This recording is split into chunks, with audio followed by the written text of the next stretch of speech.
Olá, sejam mais uma vez bem-vindas e bem-vindos ao nosso canal Aliteração. No vídeo de hoje eu quero retomar as nossas resenhas. Eu já fiz tantas resenhas aqui no canal e fazia um tempinho já que eu tinha deixado de fazer as resenhas, então nessa nossa retomada dos vídeos eu quero retomar as nossas resenhas. E eu quero retomar as resenhas com um livro que eu acabei de ler há poucos dias, que é o terceiro livro do escritor Anderson Borges Costa.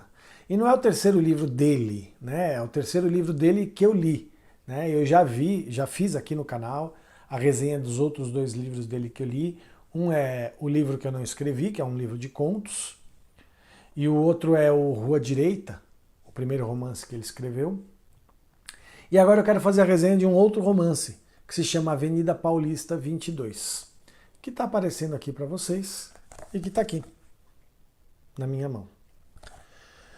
Antes de falar do Avenida Paulista 22, eu quero deixar registrado uma coisa aqui publicamente e um agradecimento, ao Anderson pelo seguinte: os 3 livros dele que eu li foram livros que ele me enviou de maneira muito generosa. Ele mandou para mim esses livros, ele me presenteou com esses livros, então eu quero agradecer publicamente ao Anderson porque foram presentes maravilhosos, não só pelo fato de serem livros, que eu adoro, eu adoro ganhar livro, enfim, adoro comprar livro, ganhar livro, mas pela qualidade dos livros, Eu acho que quem viu, quem assistiu às resenhas que eu fiz tanto do livro de contos como do Rua Direita, do romance Rua Direita, dá para perceber a qualidade literária que os livros têm. E com a Avenida Paulista 22 não é muito diferente, tá? Antes de falar de fazer a minha análise mesmo, eu quero falar um pouquinho do livro. Bom, a Avenida Paulista 22, ele foi publicado em 2019 e ele conta, eu vou fazer uma síntese da história dele para não dar muito spoiler, tá? Mas ele conta a história de um jovem chamado Osvaldo, um jovem de 16 anos. Tá? O livro começa no dia 6 de abril de 1922.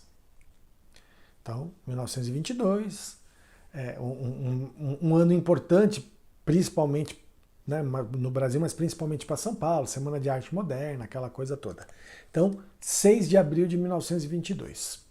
E aí, o livro começa a narrar esse dia 6 de abril de 1922 na vida desse jovem de 16 anos que se chama Osvaldo, que é um jovem que mora na Avenida Paulista, num casarão da Avenida Paulista, que é um dos poucos casarões da Avenida Paulista que continuam existindo até hoje, que é o casarão onde hoje funciona o espaço cultural, a Casa das Rosas, o espaço cultural, enfim, aquele que quem é de São Paulo e frequenta aquela região da Avenida Paulista conhece, que fica bem ali no comecinho da Paulista.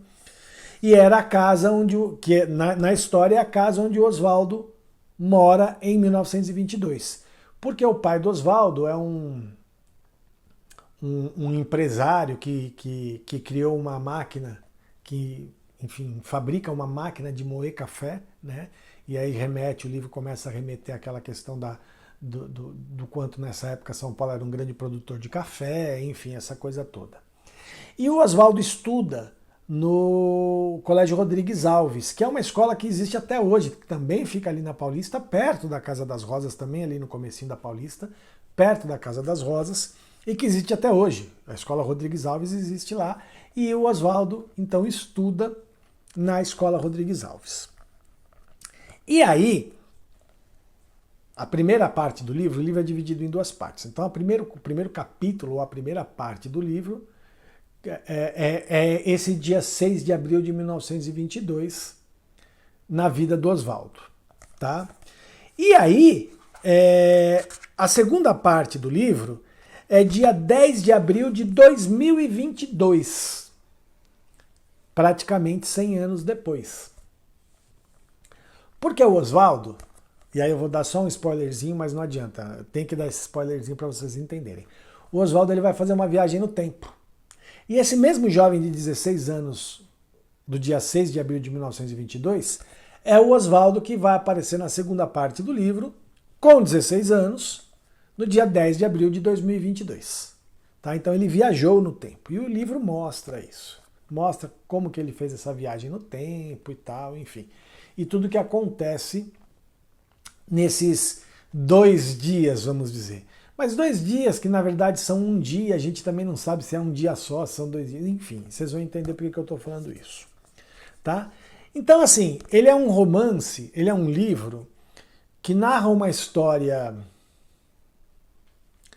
meio de ficção científica, né? Viagem no tempo, tal, mas com lampejos de uma discussão política por conta tanto da política do início do século XX quanto da situação política atual.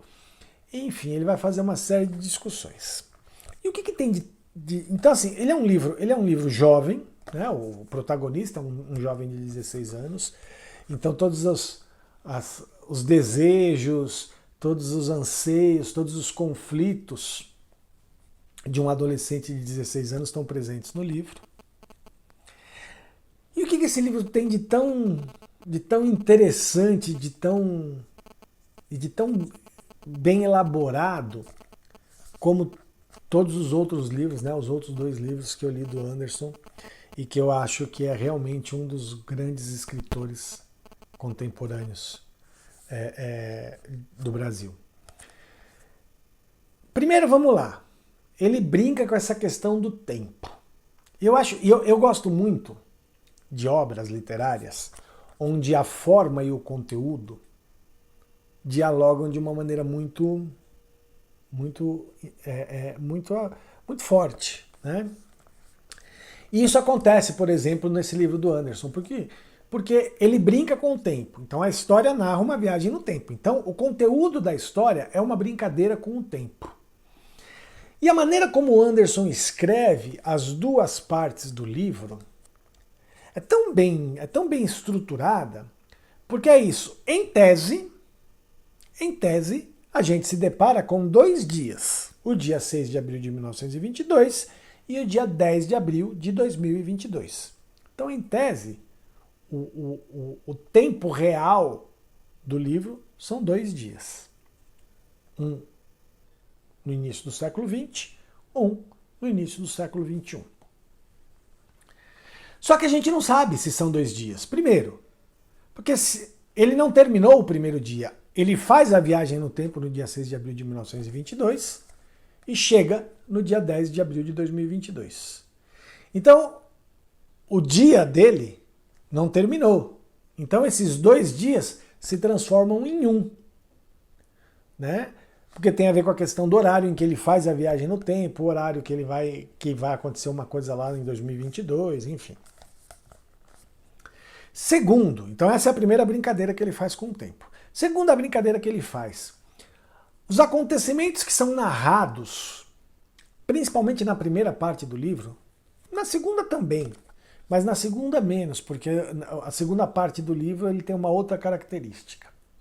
Mas principalmente na primeira parte do livro, esse dia 6 de abril de 1922, o Anderson estrutura essa narrativa de uma maneira tão louca no bom sentido, que a gente não sabe se realmente foi um dia só, se foram anos, se foram semanas. Ele vai tratar dos fatos da vida dele, o Oswaldo vai tratar dos fatos da vida dele de uma maneira que a gente não sabe se ele está narrando os acontecimentos em tempo real, se ele está narrando os acontecimentos como memória, se ele está narrando os acontecimentos como coisas que vão acontecer. Quer dizer, a gente não sabe. Em tese passou um dia só, mas é muita coisa. E a gente se perde na questão do tempo, e se perde no bom sentido. A gente é engolido pelo tempo da narrativa do Oswaldo, e a gente não sabe mais quanto tempo passou. A gente se perde no tempo. Então, assim, eu achei essa brincadeira com o tempo muito, muito interessante. Mostra o quanto o Anderson conseguiu estruturar o texto da história nessa relação entre forma e conteúdo de maneira maravilhosa, maravilhosa. Uma outra coisa que é muito interessante nesse livro é que, assim, se vocês me perguntarem qual é o gênero desse romance, eu vou falar Não sei. Todos? Nenhum? Por que eu estou falando isso? Porque o livro começa com uma narrativa, com a narrativa da história de um dia, né, de um dia ou de uma vida, de uma parte da vida de um jovem de 16 anos. Então ele começa com uma pegada de romance meio adolescente. Mas aí ele vai colocando no meio dessa narrativa aspectos da política brasileira, aspectos da situação de imigrantes, porque ele é filho de imigrantes, aspectos de como era a educação na época. Então, é quase como um retrato social da época. E aí ele dá dados históricos que são reais e, ao mesmo tempo, ele trabalha com dados fictícios, né, com dados da narrativa. E eu poderia dizer, então, que ele é um romance, não um documentário histórico, mas um romance histórico também. Então ele tem um romance adolescente, ele tem a sua parte histórica, ele tem a sua parte de análise social. E aí ele começa no primeiro capítulo por conta de um professor de matemática, enfim, por causa de uma prova surpresa que acontece aqui no livro e tal, ele começa a entrar no campo da ciência, da ficção científica, para começar a elaborar a questão da viagem no tempo que o Oswaldo vai fazer. Então ele é um romance de ficção. E aí chega na segunda parte do livro, quando o Oswaldo vem para 2022, começa uma coisa também de análise social, aí já do nosso tempo, né? Porque ele vai parar no meio da Avenida Paulista em 2022, inclusive é um domingo, e a Paulista está fechada para carros, então acontece um pequeno quiprocó, enfim. E aí ele se transforma num romance contemporâneo, num romance moderno, e que vai fazer uma análise da atualidade. E depois vira meio que um romance policial, porque aí vem uma história de um grupo que quer sabotar a pesquisa de outro grupo, enfim, eu não vou dar muitos spoilers. Mas veja, eu passei por uma narrativa adolescente, uma narrativa social, uma narrativa histórica, uma narrativa de ficção científica, depois uma narrativa social contemporânea, depois uma narrativa policial. Tudo isso está aqui dentro do livro. Então, de que gênero que é? Não sei. Né? Então, assim, isso é muito legal, porque veja, apesar de todas essas coisas, existe um fio condutor da narrativa que não se rompe. A gente consegue...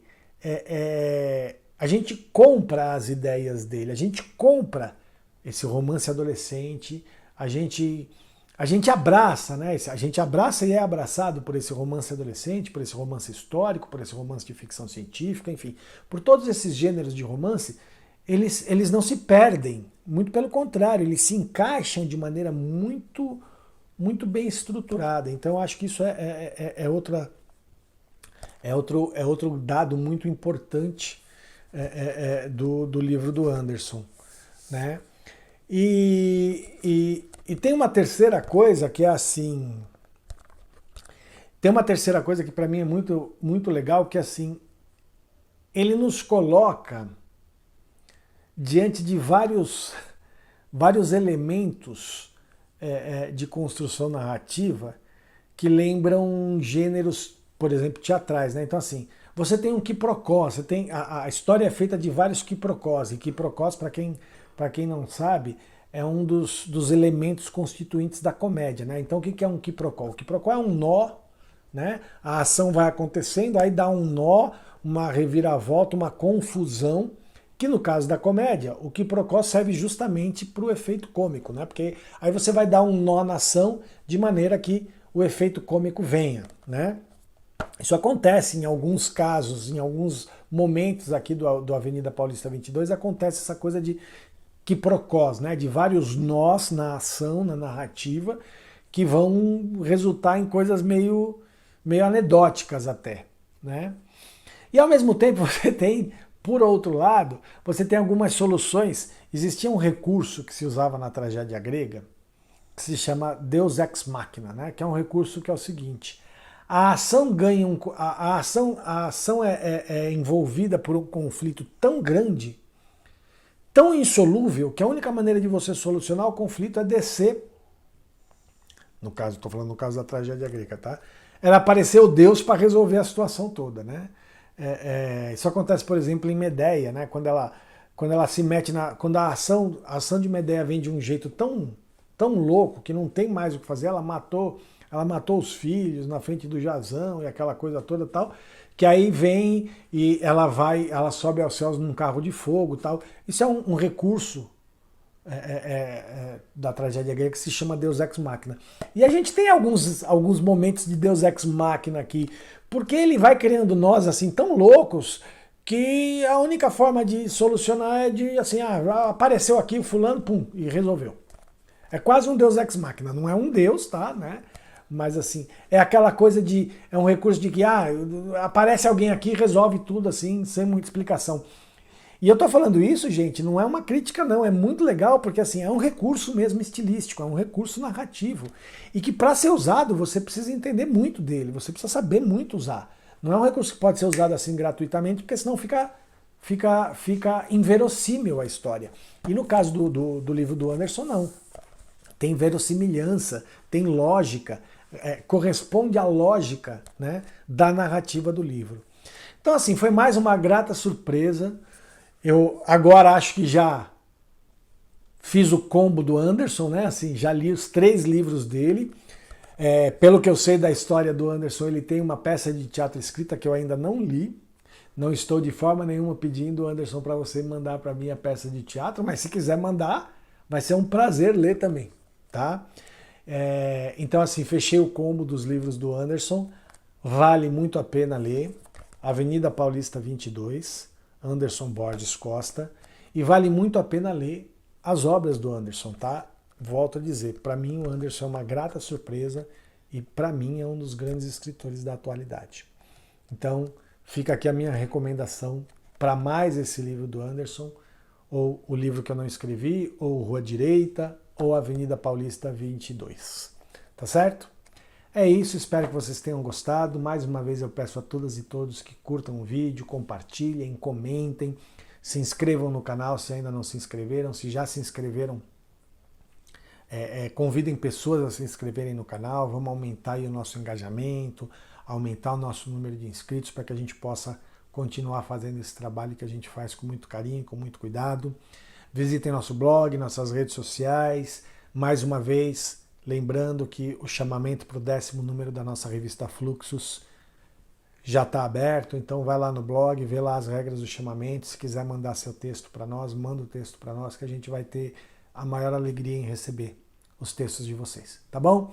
E quem quiser e puder, colabora com a nossa campanha do Apoia-se, o link está aí na descrição do vídeo. É uma campanha que vai ajudar muito a gente a colocar em prática todas as nossas ideias. Algumas delas a gente já conseguiu conquistar, mesmo com a campanha ainda muito tímida, mas a gente quer ter mais possibilidades de fazer mais coisas e essa campanha do Apoia-se vai ajudar muito a gente a fazer tudo isso. Tá bom, gente?